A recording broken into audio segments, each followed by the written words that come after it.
Então acautelai-vos por vós mesmos, para que nunca. Por que nunca? Porque às vezes uma única concessão contra o Evangelho, aonde você chega e diga como esse aparvalhado do Pablo Marçal, que é uma das figuras mais danosas do cenário da perversão nacional. Chega e diz, vocês sabem por que Jesus não deu ênfase a dinheiro? A ficar rico? A prosperar financeiramente? Sabem por quê? E ele pergunta e fica esperando uma resposta daquele auditório de pessoas com a cabeça toda adoecida pelo controle mental dele. Sabem por quê? Aí, como ninguém sabia, como ninguém sabe, exceto quem sabe, sabe que é porque o dinheiro é a raiz de todos os males e tem um poder de se tornar o Deus supremo do coração humano. O Deus supremo do coração humano. Poder, dinheiro, todas essas potências têm o poder de se constituírem no poder maior de adoração, a divindade suprema dos nossos cultos humanos. Por isso, essa é a razão. Mas o que é que o Pablo Marçal diz para os discípulos dele? Ele diz, é porque Jesus não era casado e não teve filhos. Como solteiro, sem preocupação com mulher e com filhos, ele podia dizer, ninguém pode servir a dois senhores. Aparentemente, isso é só uma relativização, mas não é só uma relativização. Isso quebra a espinha dorsal do Evangelho de Jesus. Não há nada no Evangelho que eu possa tirar e dizer não vai fazer falta ao todo. É como você pretender arrancar uma vértebra de uma estrutura vertebral toda capilarizada, com estruturas nervosas que não podem ser interrompidas, cujas mensagens viajam em todas as direções e não pode haver quebratura, quebramento. Aí vai lá ele e diz, não, é só isso aqui, é porque ele não era casado. Aí tem um monte de gente que aplaude, é por isso, aprendi uma nova revelação. É gente que nunca aprendeu o Evangelho, de fato, por si mesmo. E aí Jesus diz, para que não aconteça de nunca é a palavra usada, suceder que vocês façam algum tipo de relativização. Não faça nem a primeira, nem a segunda, nenhuma. Porque você vai se tornando desafeiçoado em relação à verdade do Evangelho. Você vai começando a criar relativizações, é um ponto aqui que altera outro ali. É uma ruptura acolá que quebra a sequência inteira da continuidade. E você vai achando que foi só uma coisinha que saiu. Não, foi um detalhezinho, não foi nada grande não. Não chegou a ser essa pedra, foi só essa. Ele diz, não, isso aqui, depois a gente substitui, depois a gente põe no lugar. Não chegou a ser nada assim grandão, não. Eu teria notado, não foi isso que eu fiz. Foi só algo bem pequeno. Nunca relativize nada. Você tem que aprender a dizer como Paulo diz em Romanos, e como eu aprendi com ele, digo a minha vida inteira. Seja Deus verdadeiro e Caio Fábio mentiroso, mas a palavra de Deus não seja adulterada por nada, nem por ninguém, nem por coisa alguma. Para não acontecer que nunca vos suceda de relativizardes essa palavra. Para que nunca vos suceda que os vossos corações fiquem sobrecarregados, lotados, como hoje eu vejo. Hoje de manhã mesmo, uma pessoa que foi salva lá da Igreja Universal do Reino de Deus, onde o marido dela era um bispo, e depois de muita aprontação, foram expulsos de lá, porque não concordavam com as coisas, e ficaram aí na Rua da Amargura. A mulher fala comigo de vez em quando, eu a ajudo, o marido também, como eles, há dezenas de outros que me procuram toda hora. E hoje uma dessas pessoas, uma dessas esposas de vários me mandou um vídeo aqui de um carinha que eu nunca vi na minha vida. E geralmente quem trabalha com questões teológicas eu conheço. E eu nunca vi na minha vida um tosco num podcast onde ele falou 1 hora só besteira. E quem o introduziu é um cara também completamente alienado do processo de educação teológica e de conhecimento histórico bíblico no país e no mundo, porque apresentou aquele ogro como o maior conhecedor do Jesus histórico no Brasil. Aí fala aquela ogrice em pessoa. Vem ali, vai, um monte de barbaridades. Ressurreição nunca aconteceu. Aí ele vem, como às vezes eu vejo o Sabino, amparado nos seus textinhos hebraicos, falar cada barbaridade que não tem tamanho, com base em tradução de texto. E por aí afora, está lotado de loucura. A coisa mais rara é você encontrar algo sóbrio. E aí o que acontece? Os corações não criam só uma relativização. Depois da primeira, eles vão introduzindo uma quantidade enorme a ponto de ficarem sobrecarregados, lotados de mentira. Eles não sabem mais o que é verdade e o que não é, em que direção seguirem. Quem é que possa ter a palavra sóbria de Deus para anunciar a eles? É muita loucura, é muita sugestão, é muita confusão, é todo mundo sobrecarregado, lotado. É loucura saindo pelo ladrão. Na alma humana, para todo lado, é o que eu vejo. E o meu coração se enche de compaixão, mas é o cumprimento do que Jesus disse. Se você não se acautelar por você mesmo, para aprender você próprio, o que vai acontecer é que você vai abrir concessões e o seu coração vai ficar sobrecarregado pelas consequências de todas as produções alucinadas.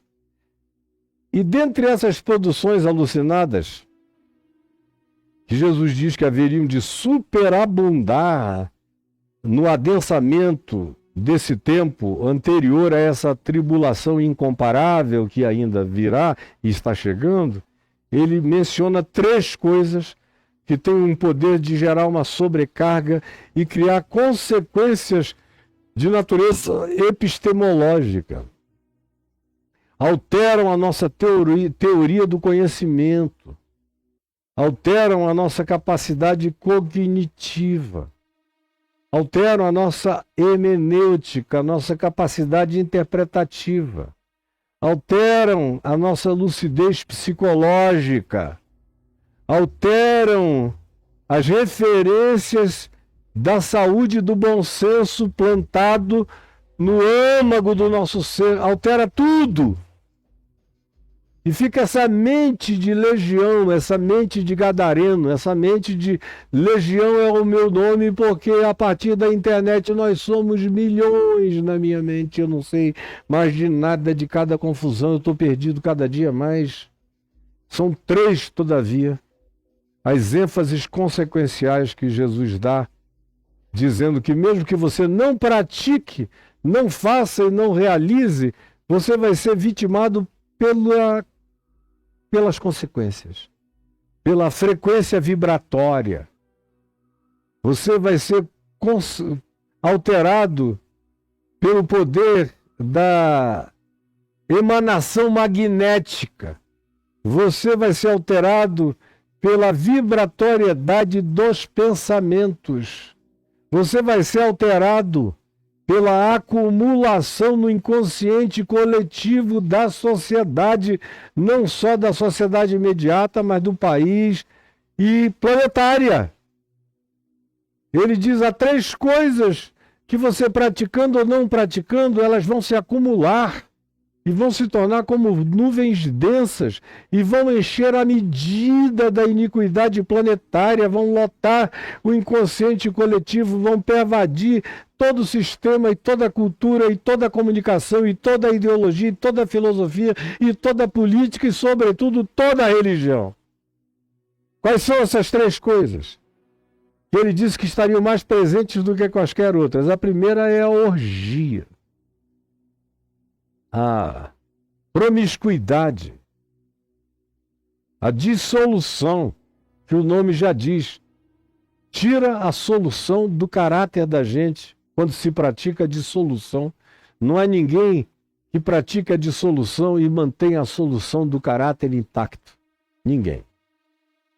A promiscuidade, o nome já diz, é uma abertura incontrolável para se imiscuir com toda sorte de misturas enlouquecidas, o que altera o caráter, a mente, a alma, a psicologia do ser, o pensamento, os códigos interpretativos, altera tudo na gente.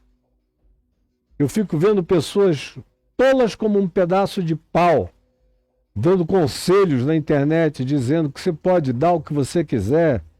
Um dia eu estava vendo uma menina tão linda, dizendo, eu aprendi que transar de maneira anal é a coisa mais gostosa que tem, eu queria convidar todas vocês para darem, e se seu marido não gosta, escolha um carinha para estrear você.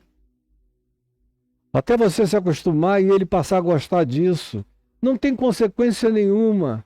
Toda hora eu vejo alguém dizendo, eu não estou falando de sexo anal, que realmente você e seu marido com amor, bote só uma camisinha, é uma questão de higiene mínima.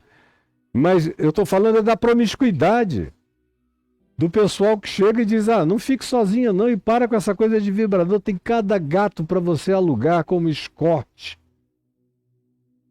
Que você vai à casa dele ou ele vem à tua casa, cada um delicioso. Não tem consequência nenhuma, não tem. É que são meninas novas, não sabem o que vai acontecer com elas depois dos 40 e dos 50. A quantidade de confusão, de loucura, de gadarenização psíquica, de fragmentação do eu e da incapacidade delas próprias se encontrarem consigo mesmas, perdem a total noção de identidade pessoal. A primeira, portanto, são as consequências da orgia. Quem pratica e se entrega a essa promiscuidade, a essa dissolução, adoece de alma, às vezes sem solução, às vezes. Agora, ele aqui está falando não é de quem pratica.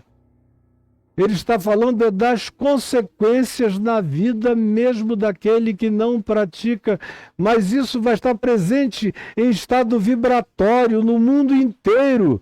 O que quer que você veja vem carregado dessa vibração, dessa emanação, desse magnetismo, dessa espiritualidade, dessa acumulação no inconsciente coletivo que pervade nossas noites, nossos sonhos, nossos pensamentos, nossas sugestões e mais do que isso, as vozes invisíveis do príncipe da potestade do ar, do espírito que agora atua nos filhos da desobediência, de modo que você não precisa literalmente realizar nem praticar, basta dialogar com essa cultura e admiti-la e rir e gargalhar e dizer eu não faço, mas é engraçado, e ir introjetando esse processo que quando você menos notar, quem está todo alterado é você. Todo alterado é você. Mas eu nunca pratiquei uma suruba, uma orgia, um trisal, um seja lá o que seja, homenagem a Troá, tanto faz. Você naturalizou essa cultura de orgia, as consequências vão pegar você.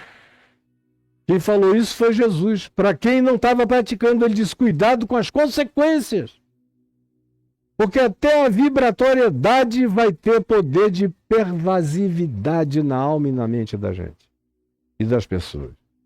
A primeira é a orgia. A segunda, ele diz, tomem cuidado para que vocês não fiquem sobrecarregados com as consequências da embriaguez. E não é de álcool apenas. Álcool ou bebida alcoólica se bebia muito nos dias de Jesus.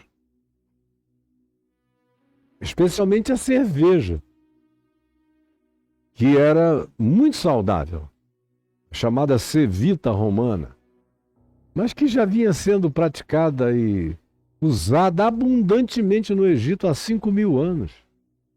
Na Índia, há 7.000. Na China também. Com elementos diferentes, mas cerveja, cevada, ou coisa que o valha. E nos dias de Jesus era um alimento hidratante recomendável, porque era fermentado e era mais saudável à saúde do que algumas águas não potáveis das fontes poluídas das estradas. A mesma coisa o vinho. Eu me lembro que quando eu, bem jovenzinho, com 21, 22 anos, fui para a Europa a primeira vez e passei muito tempo lá, especialmente em Portugal, e viajando pela Europa toda, um tempão, meses, meses e meses, um pedaço enorme de ano, bem novo, com mochila nas costas, conhecendo tudo que é biboca europeia e portuguesa. E me lembro que eu cheguei no Rio Minho, no norte de Portugal, e eu estava com sede na casa de amigos nossos aonde estávamos. E aí alguém ficou embaraçado quando eu falei, tem uma aguinha para eu beber? E eles acharam que a água lá do poço deles era uma água muito salobra. Aí chamaram uma criança de uns 12 anos e disseram, vai até a vila trazer água para o senhor Caio, para buscar água de boa qualidade para o senhor Caio. Aí o garotinho saiu correndo, eu falei, por que não tem água em casa? Não, mas não tem a qualidade que vai lhe fazer bem. E aí, depois de quase uma hora, lá volta o garoto, carregando um galão de água. Aí eles me serviram como uma coisa preciosa. Eu falei, escuta, ele foi comprar? Aí, foi, porque a água aqui de casa não é boa. A menos que tu queiras vinho da bica. Que aqui entre nós quase não bebemos água. Aí eu vi as criançazinhas de 7, 8, 9 anos chegando com as suas canecas, colocando na bica e bebendo. E não era suco de uva, era fermentado. Bebendo todas vermelhinhas. Pois bem, no primeiro século de Jesus, não só na Palestina, mas no mundo do primeiro século, se bebia muito. Agora, Jesus não está falando de beber, porque ele nunca foi contra isso. O primeiro milagre dele foi transformar a água em vinho, vinho, vinho, vinho. Não suquita idiotada, como ensinam nessas igrejas entorpecidas, de gente ensandecida. Não, era vinho de verdade. Você veja no Getsemane, os discípulos tomaram 4 cálices de vinho e não conseguiam ficar acordados, dormiam. Dava sono. Era vinho. Pois bem, Jesus está falando aqui de embriaguez, de excesso. Ele não está proibindo tomar vinho. Que ele mesmo não era hipócrita e tanto fazia e transformava quanto bebia vinho. Na casa de todos os que o convidavam. Vinho de verdade. Ele está falando do excesso. Como a gente vê hoje em dia, ninguém bebe mais. Na realidade é essa. Pouca gente bebe. Eu conheço pouca gente que bebe, é um pessoal que chega na tua casa e se você servir um vinho, eles vão beber um cálice, 2, no máximo 3 e vão parar. Ou qualquer outra bebida que você sirva. Não, eu vejo hoje, nos aniversários que eu vou, de gente jovem, ninguém bebe. O pessoal pega o uísque, vodka, cachaça, mistura tudo e vapo-te. 3 talagadas daquela já está todo mundo doidão, não sabendo mais nem o que está falando. Esse pessoal não bebe. E eu desconfio que eles nem gostem do gosto da bebida. A maioria deles só quer ficar doidão, embriagados mesmo. E é o que Jesus denuncia, cuidado com as consequências da embriaguez. E aí é mais sutil ainda, porque ele não está falando daquele que se embriaga. Esse aí, coitado, se decidir viver assim, vai se destruir assim. E não é só de álcool. Meu Deus, a embriaguez das nossas drogas soníferas, dos nossos ansiolíticos, da quantidade enorme de fármacos, que são drogas poderosas e analgesias poderosas, que são tomadas o tempo todo, que são hoje as piores drogas da humanidade, são essas que vêm de fármacos ou de laboratórios químicos. e que geram embriaguez destrutiva, que encurtam o prazo da vida para poucos anos. Mas não é nem disso que Jesus está falando. Isso é óbvio que destrói a vida com rapidez enorme. Ele está falando das consequências, do que isso produz numa sociedade de ébrios, ou de gente com a consciência alterada.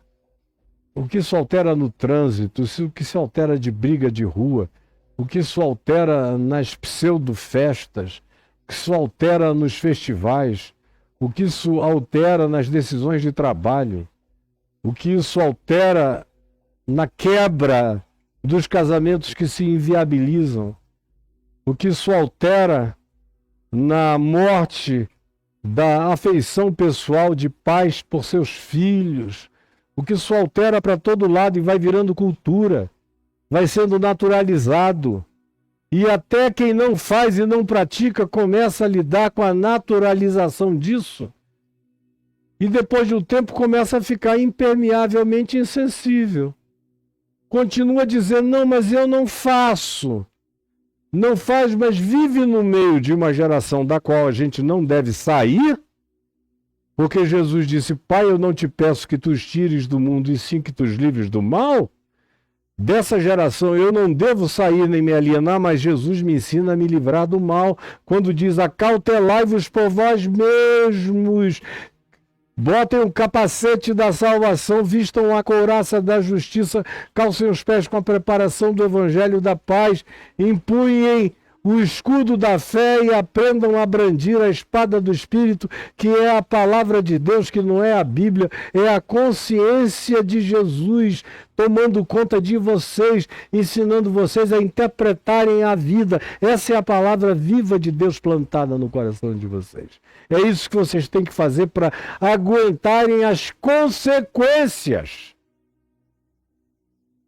Para viverem no meio disso sem serem pervadidos, alterados, sem notarem, sem perceberem.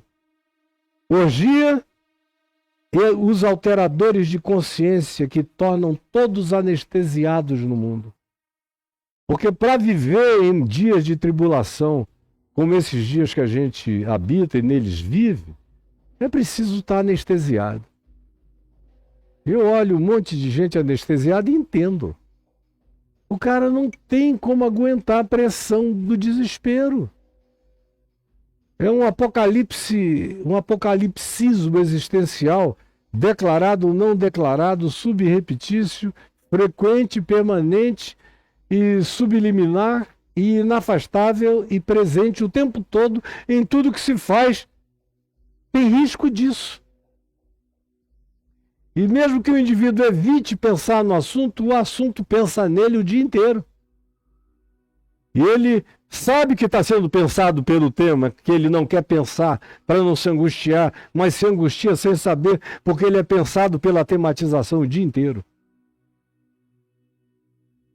Cuidado com as consequências.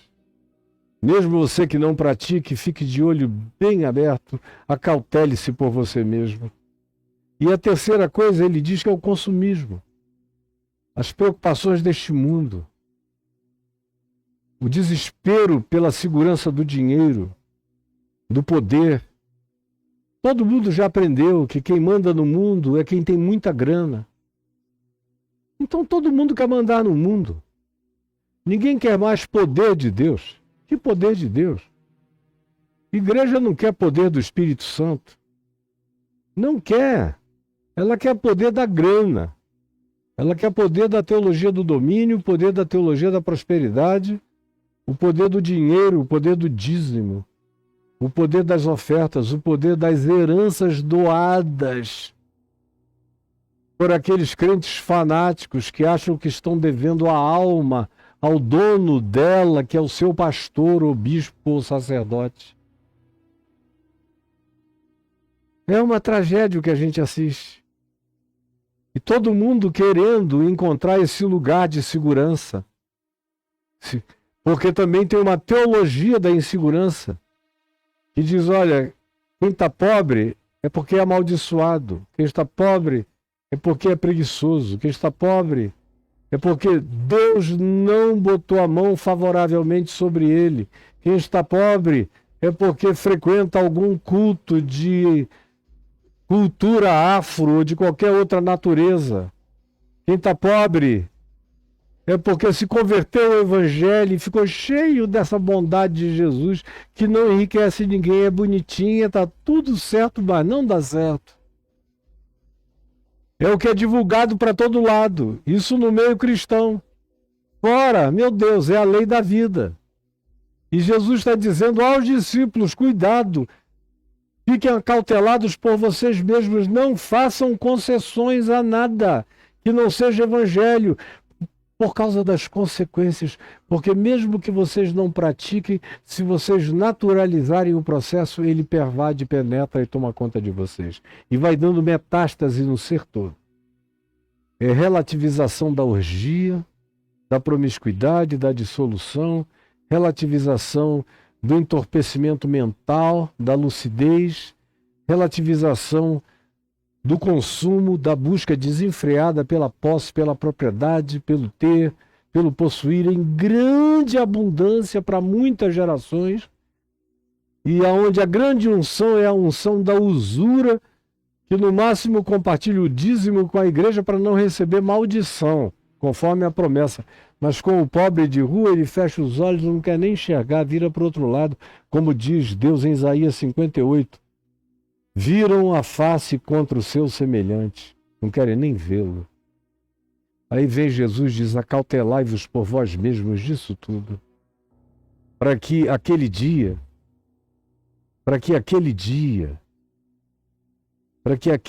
não venha sobre vós repentinamente como um laço. Quando vocês estejam absolutamente distraídos. Aí, de repente, quando vocês veem, já tem uma forca espiritual do pescoço e vocês estão morrendo de si mesmos sem saberem o que os levou àquela morte, que só produz agora depressão, vontade de morrer, pânico, medo, angústia, desespero, escândalo, tristeza. Aí, de repente, seus olhos vão se abrindo quando você já não tem mais força para reagir. Aí você diz, meu Deus, só tinha líder espiritual mentiroso. Tudo era engano, tudo era mentira. Aí tem gente que se suicida, tem outros que se drogam até não poder mais, não querem mais sair da cama. Tem gente que desiste da vida.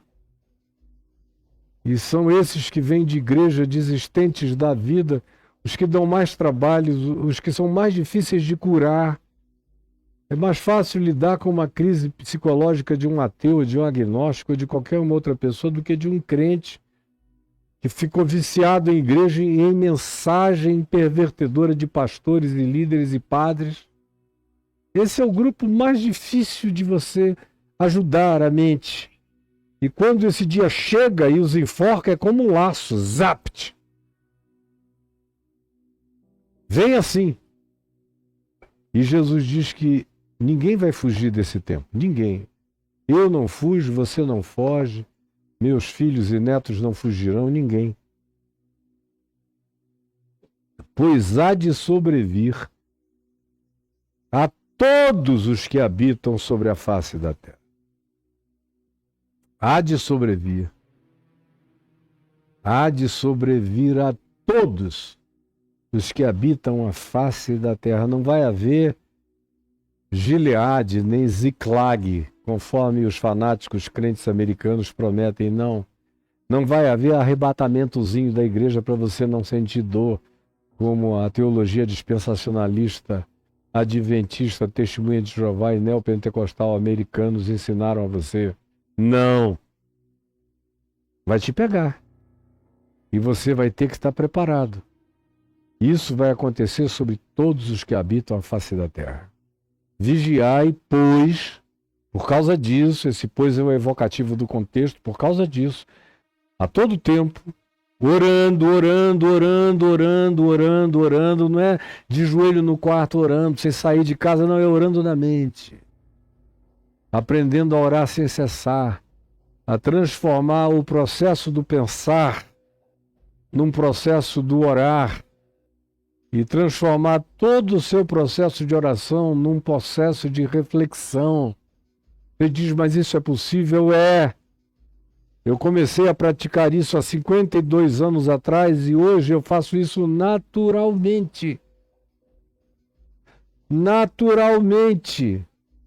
Às vezes eu estou até ali ouvindo e vendo uma novela com a minha mulher, aí tem lá um monte de besteira sendo falada e a minha cabeça está pensando em oração e a minha reflexão é orada e a minha oração é uma reflexão sobre como o mundo está e eu vou vendo os modelos e os modais e as aplicações e o que está por trás daquela fenomenologia que gerou aquele tipo de diálogo. O tempo todo, em qualquer coisa que eu faço, eu estou assim. Até jogo de futebol, até estratégia de time, eu olho. Quando eu vejo, eu já estou pensando numa metáfora, numa analogia de natureza espiritual com aplicação na vida o tempo todo. Por isso, para mim, é tão fácil fazer metáfora de qualquer coisa, porque a minha vida e a minha mente funciona de maneira semiótica, metafórica, simbólica e o tempo todo arquetípica, interpretativa, olhando tudo, querendo aprender lição de tudo e de todas as coisas. É isso que o orar sem cessar lega a você. Também um pensar sem cessar, com categorias elevadas e espirituais, como Paulo disse, escrevendo numa das suas cartas, pensai nas coisas lá do alto, onde Cristo habita à direita de Deus. Manda a gente pensar, manda a gente ter a mente de Cristo, manda a gente desenvolver um raciocínio que carregue a espada de dois gumes como elemento cortante para analisar alma, espírito, juntas, medulas, psique, condição humana.